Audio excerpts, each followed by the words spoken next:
welcome to another episode of Dynasty Queens. And I'm your girl, NiaJ. Woo woo. So before we get started today, guys, I did want to send out a shout out to our sponsor, Social Media Blast Off. With Social Media Blast Off, it's a service that's going to just take your social media platforms to the next level. Whether you're an artist, music artist, visual, entrepreneur, social media influencer, whatever it is that you do on social media, they got you covered. They specialize with Spotify, Twitter, Facebook, Instagram, Apple Music. Whatever you're looking for, they've got you covered. So check them out at socialmediablastoff.net. Go ahead and scan that QR code right underneath and save 30% off today. So for today, guys, we have the lovely Danielle Jeter in the building. Let's give it up to Welcome to the show. Thank you. Thank you so much for having me today. Yes, ma'am. Sure. Yes, ma'am. So Danielle, tell us a little bit about yourself. Oh, wow. Where do you want me to start? Okay. Where are you from, girl? So I'm originally from Philadelphia. I currently live in Miami, Florida. And I am an entrepreneur. I'm also a professional speaker. And so I've been in business for 15 years. Nice. Very good. Very good. So if you could tell us a little bit about your business and what it is that you do exactly with that business.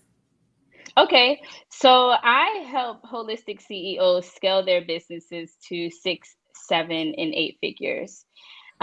This is a mastermind. It's called Meet Up to Millions Mastermind. And so we have quarterly events that take place currently in Miami, Florida. And we're looking to also expand and take them to our very next destination, which is going to be Accra, Ghana. But essentially, I come and what I've done was pretty much package together, piece together, bring together my years of experience in entrepreneurship, starting at 19 years old as a student at Spelman College.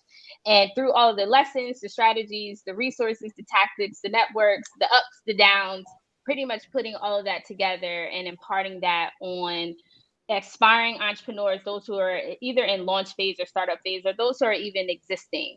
So my passion behind doing this was to be on a mission to help 1,000 businesses really scale their operations to multi-million dollar, and for those who want to hit the billions, to go to that level. I found when doing research and really having opportunities to, at first, service these organizations as a publicist doing PR and branding, that people really struggled in a number of areas. One of which is having no marketing strategy, inconsistent cash flow, really not building a brand or knowing how to brand themselves, and being a one-person show. All of those things stifle your growth, and it won't allow you to come out of startup phase or launch phase to go into the next phase of business. And so I want to see more women-owned and Black-owned businesses actually become medium-sized to large-sized businesses. So I've decided to go ahead and create this learning environment, this learning community for all of us. I do get on YouTube often, and I did notice that you do have a channel as well, Women in Media, correct? I do have a media company, yes. Yes. Tell us a little bit more about Women in Media. Sure. So Women in Media was founded in 2009, and our entire mission is to empower, equip, and encourage women to own their voices. And so over the years, we have brought women together for leadership opportunities, for conferences. And the whole mission is that we see more women who are owning media, who are in leadership of media, and who are in the decision-making positions when it comes to all facets of broadcast, all facets of media making. And so this community was birthed out of an experience that I personally had when I came back to Philadelphia as a student, graduated from Spelman College, went back home to Philly, and went to a film screening about our art scene, which only had one woman represented in the film. So that was back in like 2008. Well, no, I graduated in 2010. So my years are all mixed up because now I'm talking about another business. Okay, so Women in Media was actually founded in 2012. my first business was founded in 2009. So around 2013 or so, I went to this film screening and I was really taken back by what I saw. And so I was like, we have to do something to remind women to own their voices. And it just didn't sit right with me, especially being a Spelman woman coming from an institution that like highly regards, and the whole environment is around building up women who are leaders who are going to change the world. And so with that experience, I began to do my own research. And what I found in the market was that it was what I saw and what I felt was actually going on.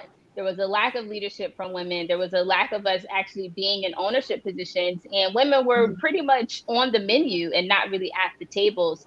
And there was a lot of like discrimination, not full representation, also just abuse of women in the industry. And so that literally was us simmering up to the Me Too movement. And then here comes Me Too, right? So that organization was founded, for that cause. And so we have made a lot of progress in this space of media, but there's still a lot of room for us to grow, and there's still spaces for us to go to. So that is Women in Media Global. Love it. Love it. What would you think are some of like the main challenges? Because what you're taking on is, first of all, it's very selfless. So it's very commendable. So I have to, give you your props on that. But what would you say is the hardest part about trying to be an advocate or a voice for, these professional women? Like, what's the hardest thing you've come across so far, especially with the Me Too movement involved? I would say pairing the resources with the vision. The vision is huge. And so if we had, the level of like support and monetization and monetary gain behind what we need to do, we would be able to blast that mission off a little bit further, a little bit wider, a little bit faster. So I would say that is the biggest barrier, the access to the resources. Yeah, for sure. Exactly. Now, do you hold conferences like where you are based in Miami, or do you actually do stuff in Philadelphia as well? Our last conference that Women in Media hosted was in Philly, and so we did 7 or 8 conferences, but they were all held in Philadelphia. And then the year that I was planning to expand and do the conference in another state, that's when COVID hit, and it was going to actually be in South Florida. And then COVID hit. And so since then, we've had like small gatherings and a lot of virtual meetings, and hoping to bring back that big annual conference someday soon in the future. That's wonderful. Love it. Love to hear it. You're doing some big things.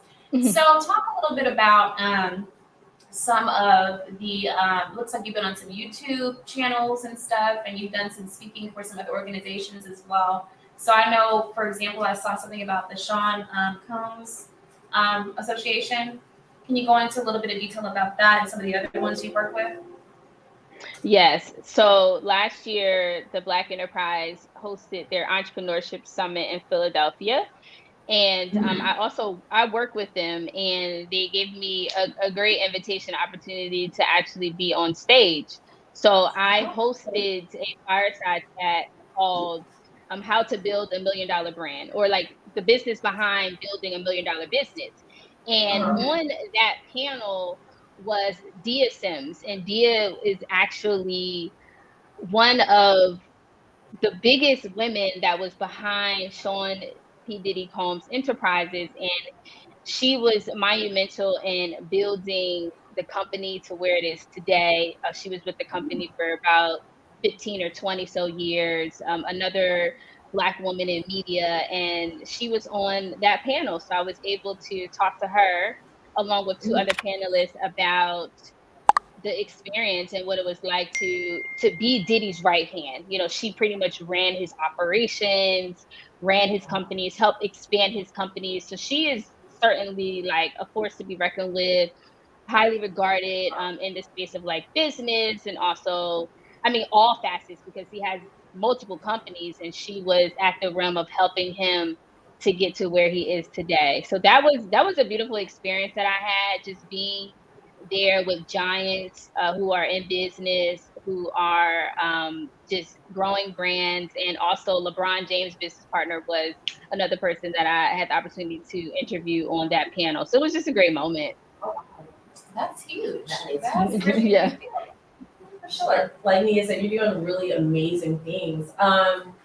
You know, for me, like I like to look at, you know, motivational speakers as well. And I did notice that you were affiliated with TED Talk as well, which is monumental. So congratulations to you on that. How Thank was that you. experience for you? That was a really great experience. It was in Atlanta, Georgia, and my TED Talk, I mean, I fell in love with the process of actually coming up with what I was going to speak about. So one thing about me, like when it comes to opportunities that I have to like professionally speak, hit a stage or whatever the case may be, I am like an over preparer. I am going to research. I'm going to write out my thoughts. I'm going to prepare my speech. I'm going to sit with other advisors and get their feedback on it. I'm going to practice that. And so I come with that level of like focus and excellence and commitment. And as I continue to dig into my speech of the idea that I wanted to convey with TED Talk, I was just in awe of like, this is a message that the world really needs to hear. And it was simply about the fact that we need to invest in buying Black owned media. And I talked about having the media foundation and how Dr. Claude Anderson, he's a giant, you know, in our generation. He's one of our elders, but he has something called the 5-story economic house.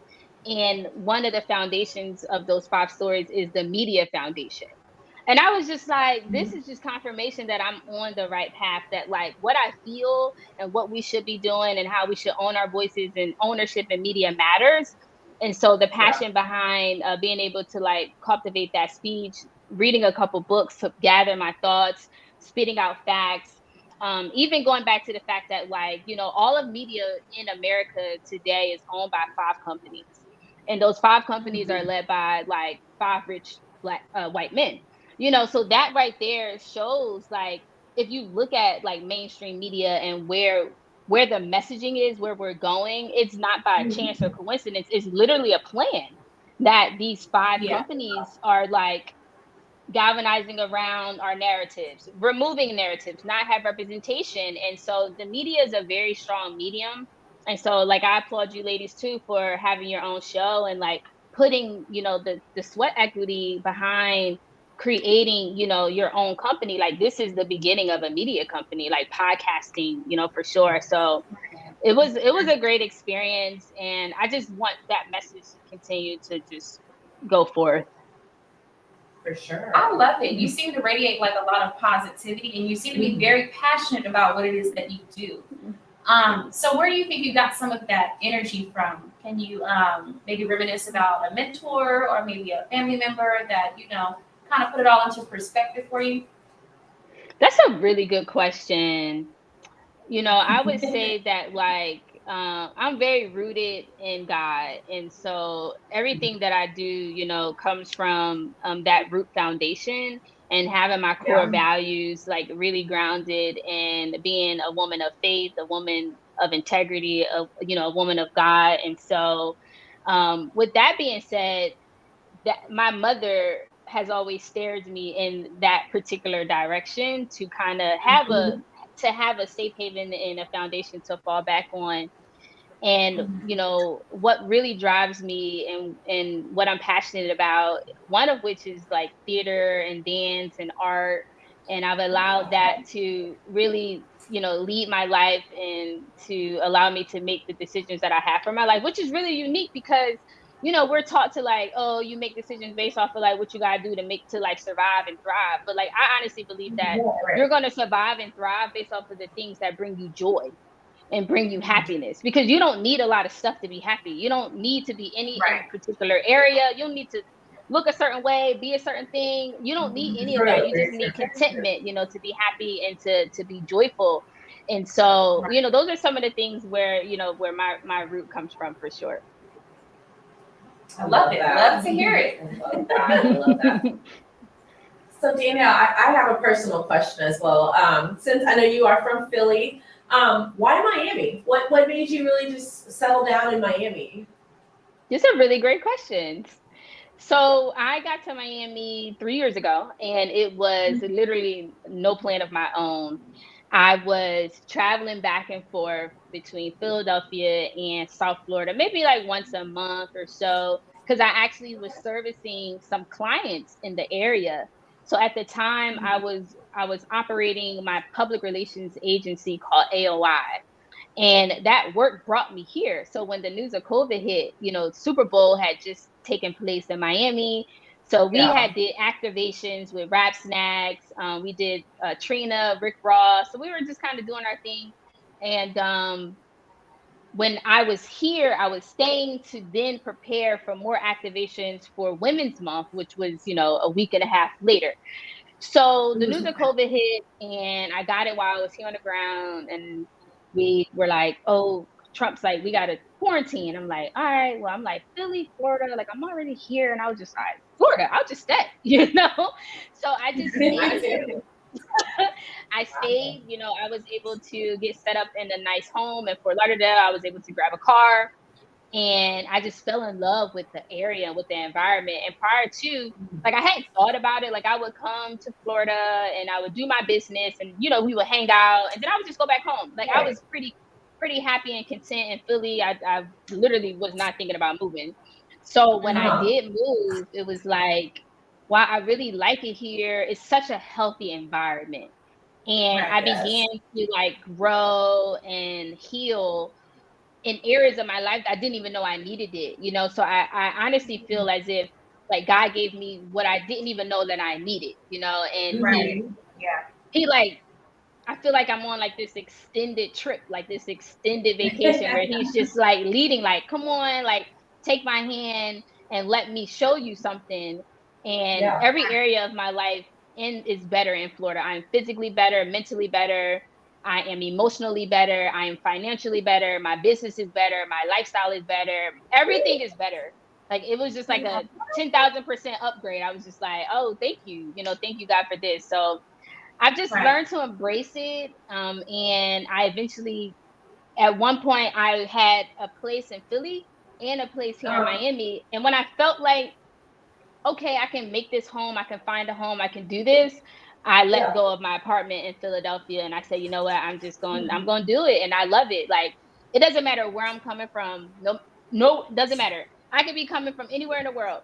But when I'm flying back into the Miami International Airport, it's just like, I love it. It's just like, I'm going back home. Like, I love this. So it's been a blessing. I love that for you. That's awesome. Yeah. Well, that's beautiful. It seems like you have, the best of both worlds. You always have your Philly home, and then you made your own home in Miami. Yes, so exactly. So I know you said that God is a center part of your life, and so I have a question though. So out of all of the female businesses that you've worked with and tried to uplift and put on the financial game, who have you seen make the biggest turnaround for the better? A client, I guess, or you can just You know what? That's a really good question. And like being in business for so long, I've done work with so many people. Let's see, the biggest. Or like a really success story. Like they stuck to your plan, your vision. It manifested. They put it to work. They put in the work, the sweat equity, like you said. And now they're living the high life. They're living the high. They're popping.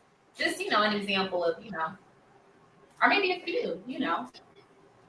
So I will share that Women in Media Global is comprised of like members and women who subscribe to us. And we had a leadership council for 2 or 3 years. And we had like different classes, maybe like 20 something people in the classes. So those were women that I was able to work extremely close with on a weekly basis and actually see their growth and track their growth.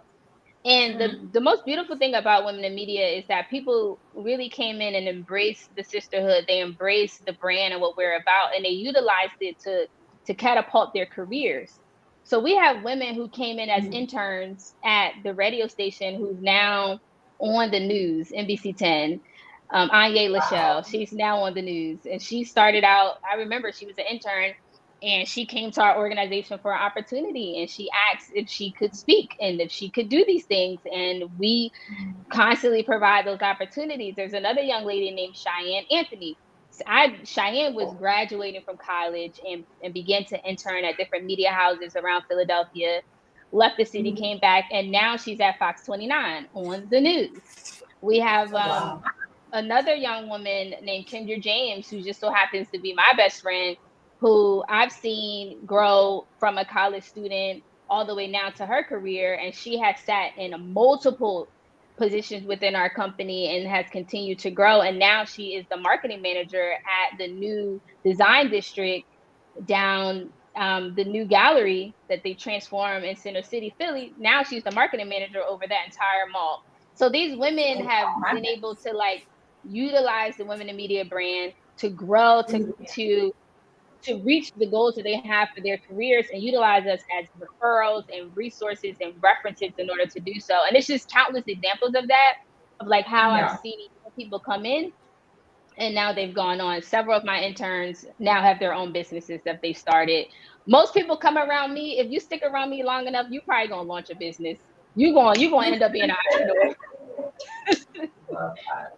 I love to hear it. So you definitely have the credit, the work to show, for what you've been doing. So that's pouring into people, just pouring in, just giving. Yeah. I'm here for it, for sure. What is one of the most memorable moments just in PR and what you do? Like, what is the absolute most memorable moment that you can remember?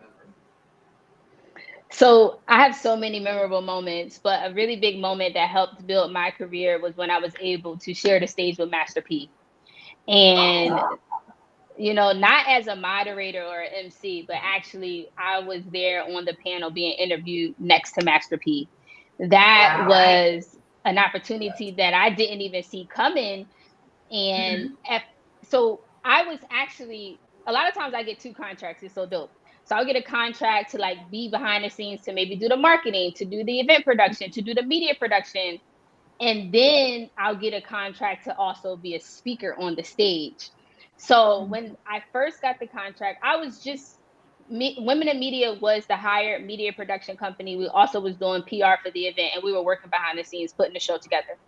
And then one day we were on the call and they was like, oh, we actually have one more open spot for a panelist. And we would like to invite Miss Danielle Jeter to be on the panel. I was like, what? So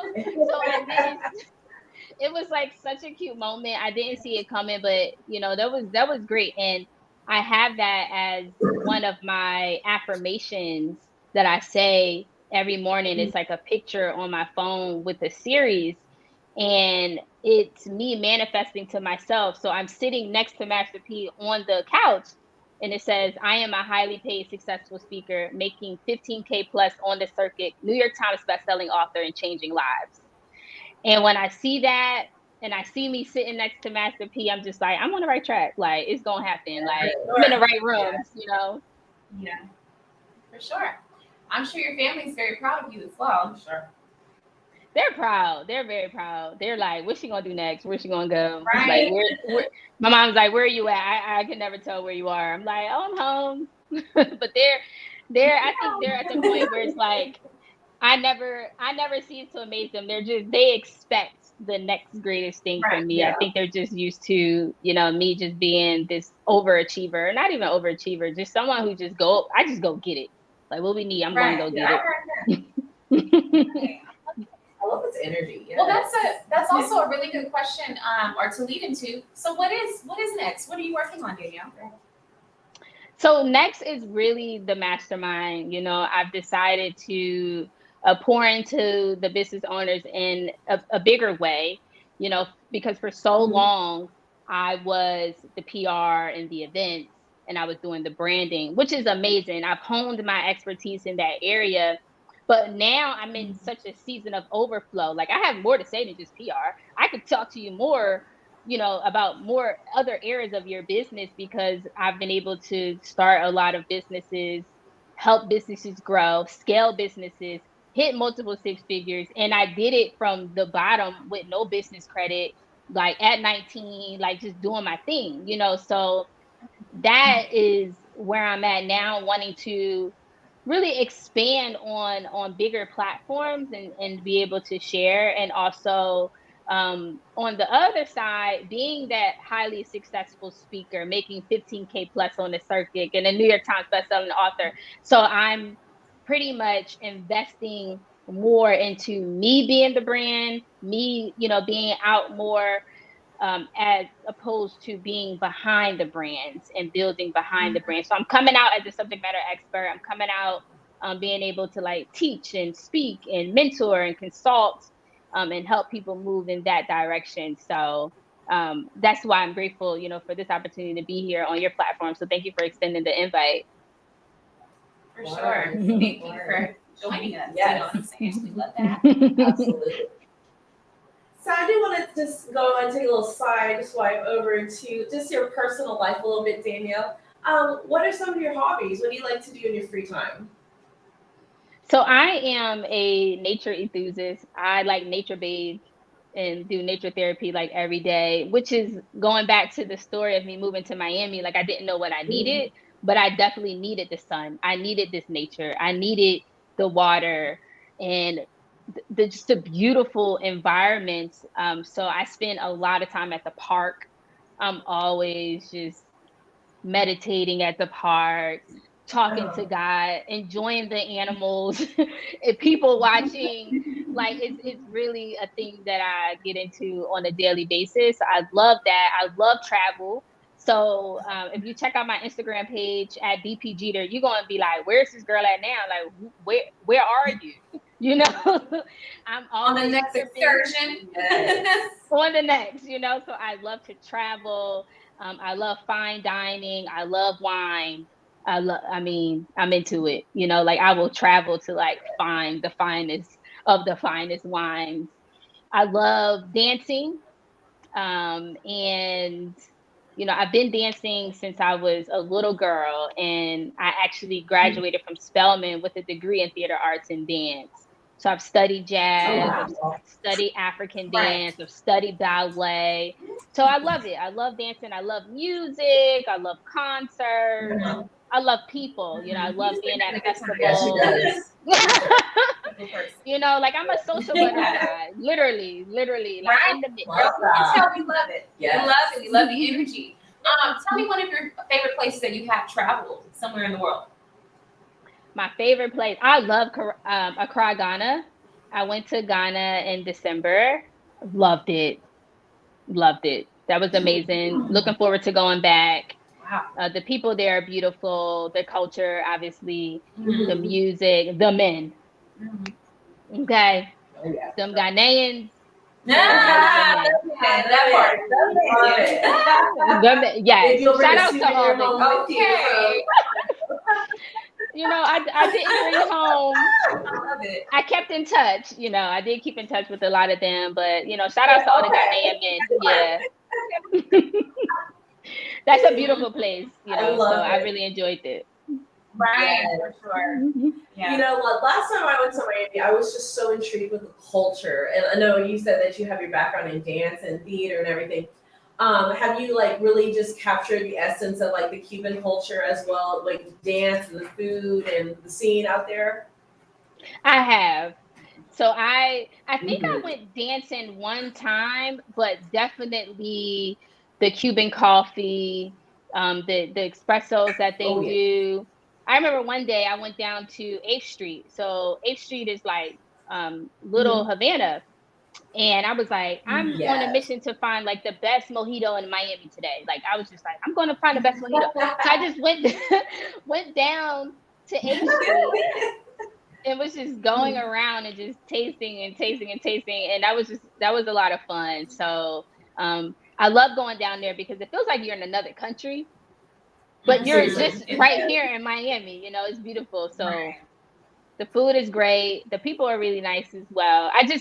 I'm not great with Spanish, so I have to figure that part out. You got it, girl. Yeah, she got it. I'm sure she can probably communicate with someone who speaks any language. They're gonna understand. Exactly. Yeah. Prancing over. So, what are some of your favorite foods that you like to eat? I love seafood, and I've been eating crab legs since I was 3. So I'm into, Okay. I love crab legs. I love fish. I love French fries. French fries. French fries. Can't go wrong. Really can't go wrong. Yeah. Got one of those really good mojitos, right? There you go. Exactly. And some crab legs.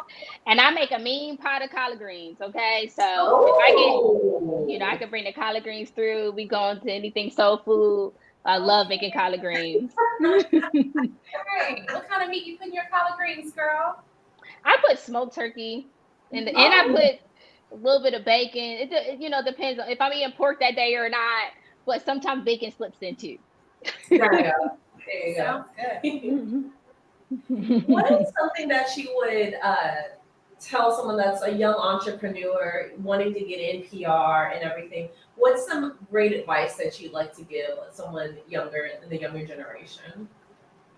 So what has really catapulted my career in public relations is my ability to build relationships and to network.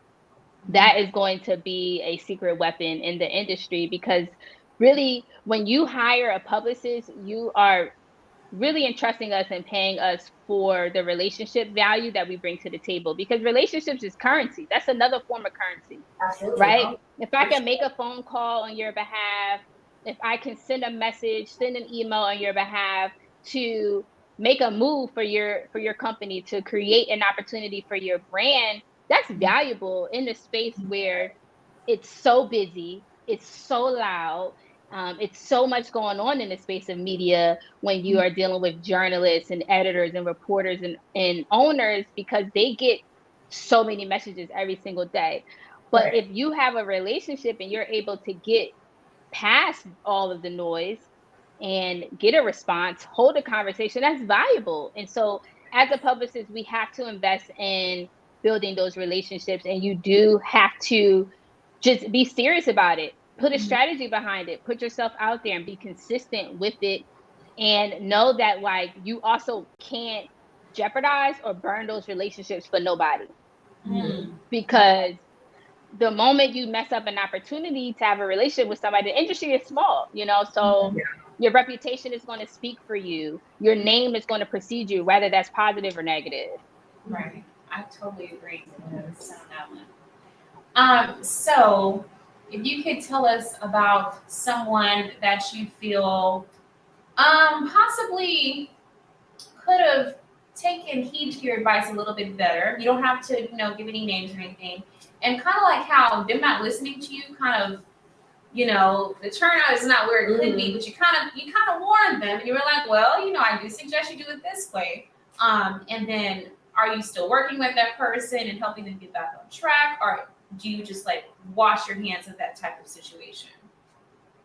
Yes, we can talk about these red flag clients. Okay, so a red flag client is definitely someone who cannot take direction and who will not trust your expertise at the table. Mm-hmm. So my question is, since you already know how to get it done and you know PR, why you call my phone? You don't need me. Go on and do it yourself. Like Right. you're not doing me no favors. I'm the one lending my influence to you. I'm the one lending my relationships and my contacts to you. If you had the lead to Essence, you wouldn't be on my phone. But since you're on my phone, you should be able to be a coachable client. You should be able to take my lead on things and you should be able to trust my expertise at the table. So people who, prove themselves to know too much or the fact that they don't want to take the lead on my strategy is not the type of client that I want to work with. I have no problems with sending you a letter saying, I appreciate you, but this is not going to work out because as a publicist, I have to create ROI on your investment. And if you don't allow me the space to be creative and to move my strategy on your behalf, you're not going to get the ROI. You're not going to get those media placements done. So, red flag clients are those who also only want to be on certain media outlets. Bruh, nobody checking for you. You just created this app. Don't nobody know. Don't nobody know who you are. You not Oprah, you not Beyonce, you not Diddy, nobody checking for you. So we have to build a house. And you got to start somewhere. You got to start with local media. You got to start with the smaller media outlets. You have to build a foundation so that I can actually show these media companies, hey, check out this potential. They just did an interview at X, Y, and Z. You can see them. You can hear them. You can experience their message. But if like, you just can't come out of nowhere and be like, you built this app and you don't have a name, nobody know who you are, and you think you about to go straight to Essence. That's not going to work. That's just not how it goes. You have to build from somewhere. And so those clients who, want to turn down interviews because they think the outlet is too small for them are the ones that I'm just going to be like, well, I'm sorry, you should probably find another person to work with. But I appreciate your business. Yeah. I like that because you're pretty much teaching your clients up front or setting the expectation that you can't skate around it. You have to go through it just like everybody else. So I appreciate, and you seem to be a very straightforward person. So I'm sure it's gotten you pretty far in your career as well. Yes, and that has like really been so awesome for my business, like being able to have that, you set those working relationships in the beginning. Like you set the tone of like, this is how we operate business. This is how we do our thing. This is how we move our strategy. This is how it goes.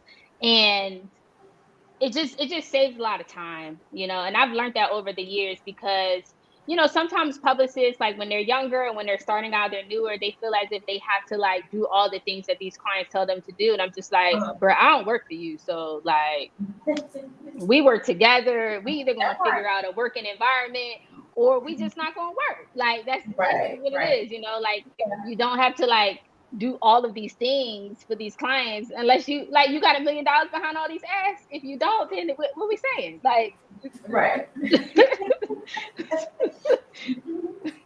I love it. They do so much for the community and everything. This is for like Miami and Philly, like together. Do you do any like nonprofit or any charity work as well in either city? Yes, I have done quite a bit of charity work, and I like to mentor.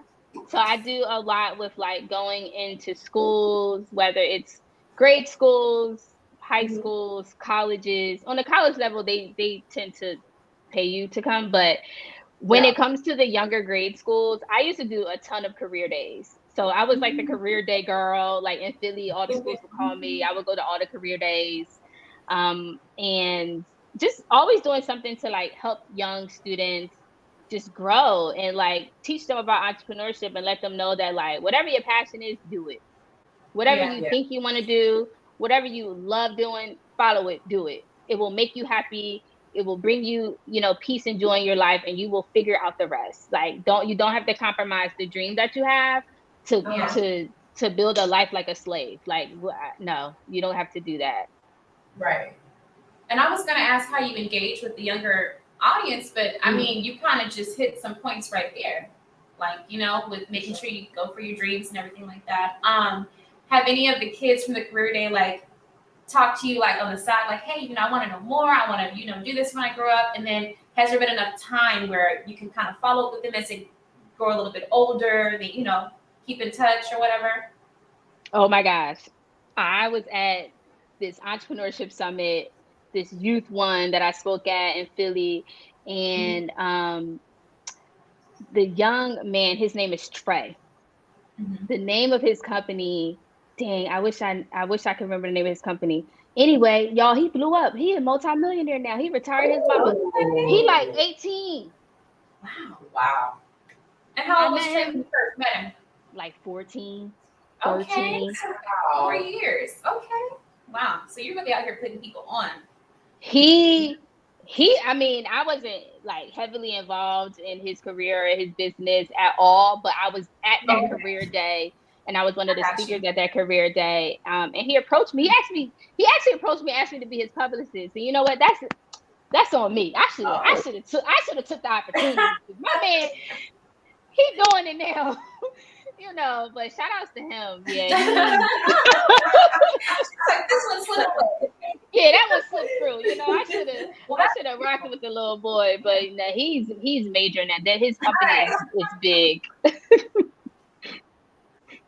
That's what's up. But just the fact that you're able to see, you know, the journey of these young people, and I'm sure it means a lot to you to be able to pour back into them. Yeah. How does it feel? Like at the end of the day, when you lay your head down on your pillow, what do you feel? Do you feel accomplished? Do you feel successful? Do you feel I've got more to do? How do you feel? Like, you know, overall, with what you've been doing so far. So, sidebar, by the way, I just found his name. I definitely want to give him his proper shout outs. His company is Spiro, and his name is Trey Brown. And so I know a lot of us have already heard about him, but he's doing it.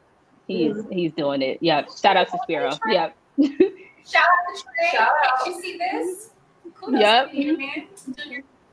But yeah, back to my question. So how do you feel? Everything you've accomplished so far, how does it make you feel? You know what, ladies, to be honest, I'm always like, I gotta do more. Like, I ain't doing big enough. Like, wait, Yeah. nah, I gotta, like, I'm always chasing the next thing. Right. Yeah. And so I'm happy that, like, you know, it's good that we're documenting our stories like this, and we have our own YouTube channels, because when I need to like motivate myself or inspire myself, I'll go on YouTube, and then obviously my videos will pop up, and sometimes I'll just sit there and watch myself, and I'll be inspiring me, like listening to me, I love that. talk to me, you know, and that definitely helps me get through those times. So I am someone who's like, I'm such a big thinker. Like I'm into the future. I'm a visionary. I'm so big. So sometimes when you're this big, you're just on to the next thing, that you don't take a moment to be like, yo, but you did this. Like you did things that some people won't do ever in their lives. Like you've accomplished more in your 34 years of life than some people will ever accomplish, you know? So I just have to constantly stay in a space of gratitude, and I have to continue to keep myself grounded, because if not, then my mind is going to think that I'm not doing enough. Right. Yeah, for sure. It's really a moment of reflection. I think I can relate to that as well. You know, just making sure you stay in it, going through it, but then you still have to take time to just be like, you know what? I did a little something, you know. I did that. Yeah, Yes. I did that. So I'm here for it. Yes, ma'am. So what's the plan for the rest of the year? And then also, this is kind of like a double-ended question. What's the next 5 years look like for you, Danielle? Awesome. So we are gearing up for our very next mastermind, which you are invited to attend. Maybe you could bring the podcast down to Miami. You know, we're going to do the yacht thing. We're going to do the exotic car thing. We're going to do the beach thing. And we're going to talk about scaling our businesses, growing our companies, creating this amazing ecosystem and network of like-minded, thriving entrepreneurs. And that is going to be August 17th through the 19th, right in Miami. So I'm super excited about that. That is always just a transformative environment. And so I encourage anybody who has never invested in a mastermind, which, by the way, it is not a conference. It is not a master class. It is not it's none of those things. It is a mastermind. It is in a class of its own. It's a very unique experience. And so I'm excited about that. I'm excited about the opportunity to, again, pour into more people, to bring together a lot of my successful, wealthy friends who are also going to pour into these entrepreneurs. And really, we come together to help solve problems in your business, right? So we're not there to clout, oh, I did all this stuff. No, what's not working? What did you fail at last week? What can't you figure out? Where are you hitting your head? And let's talk about it. Let's find the strategies around it. Let's give you the resources so you can fix that in your business. Because a lot of times for us to get to 6 or 7 figures, it's small little tweaks. It's small little tweaks to get to 6. And once you perfect that, once you get to 7, it's just a rinse and repeat. You're just going to do the same thing over and over and over and over. So it's an environment where, you know, we want to impact them in that way so that they go home, find solutions, and have that community. So that's coming up. And then also we're going to then take the mastermind to Accra, Ghana on December 6th through the 12th. And that is going to be like a cultural exchange. So we are setting up opportunities to commingle and network and do business with a community of entrepreneurs who are located in West Africa, and then also take us on an investment tour to stretch people's minds so they can see what they can invest in and where their cash flow can go into as they continue to grow their legacy. So those are my two events for this year. And in between like all of that is really just perfecting that thing, me being able to do more speaking opportunities, me being able to connect again with like Black Enterprise and like Rap Snags, continue to do that type of stuff. And I would say like over the next 5 years, so I'm 34, I'll be 35, 36, 37, 38, 39. I'll be 39, I'll be almost 40. So in 5 years, 5 years, maybe I hit my billions by then, I'll be billions. Hey. Manifest that, girl. Yep. So doing that, I definitely want to start my own family, within the 5 years. And I want to get into real estate investing. Okay. Yes. Yeah, I want to get into, so I want to perfect my cash flow so that I can invest in real estate and do some stuff in that area. So those are some of the things that I see myself doing. I love it. I love that for you. Also, like how you are taking it back to the motherland, and you're really trying to inform and educate, people of color who may not have access to such knowledge. Exactly. So, oh my gosh. Yes. You're just doing so much. Like you deserve a little bit of praise. It's okay. That's what this moment is for. We're gonna give Danielle her praise. Absolutely. Because you deserve a round of applause. You're 34 years of life, girl. You're doing a lot, girl. You're doing a lot. So that's from us. you. It's very genuine.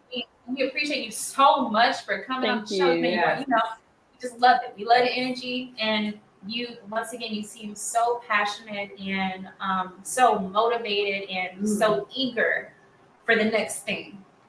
Yeah. So she's the full package. She's got her faith is up. Her faith is her money's up. Her faith in God is what was the forefront for everything else. Exactly. It's commendable. It's very commendable. Oh yeah.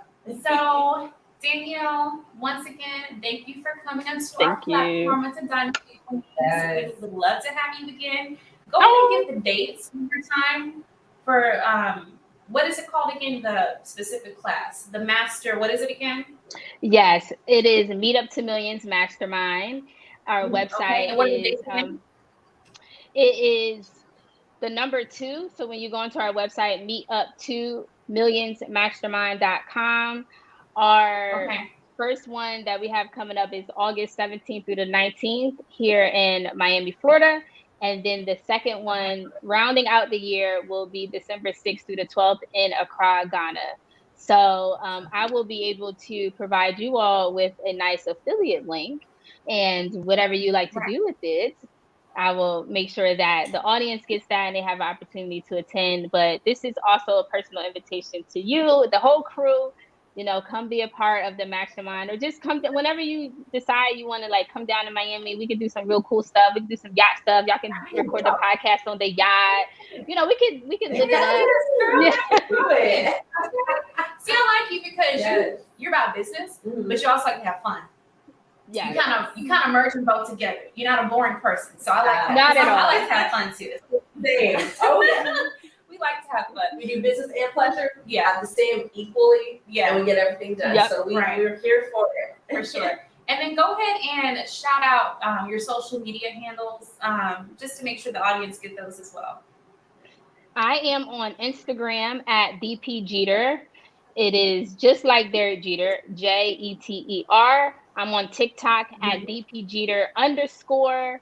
And my Facebook and my LinkedIn are my full name, Danielle Page with an I, Jeter. And the website is meetup2millionsmastermind.com. Wonderful. Love it. Yes. Once again, Danielle, thank you so very much Yes, for being ma'am. on our show. Thank You know what I'm saying? We love the energy, we love the vibes. And once again, to the viewers, we are trying to give y'all motivational content, inspirational content, and stuff where you can learn, you guys. So Danielle has been doing this for years, and she's here. She has her conferences going on, and she's here to help y'all. Exactly. All the tips and tricks you need to All make the some tips money, and money, tricks millions. you need, okay? Because we are all about empowering our Absolutely. women. You know what I'm saying? So love to hear it. So once again, guys, in closing, this is your girl, NiaJ, And I'm Pamela Nicole. and this has been another episode of Dynasty Queens. Queens.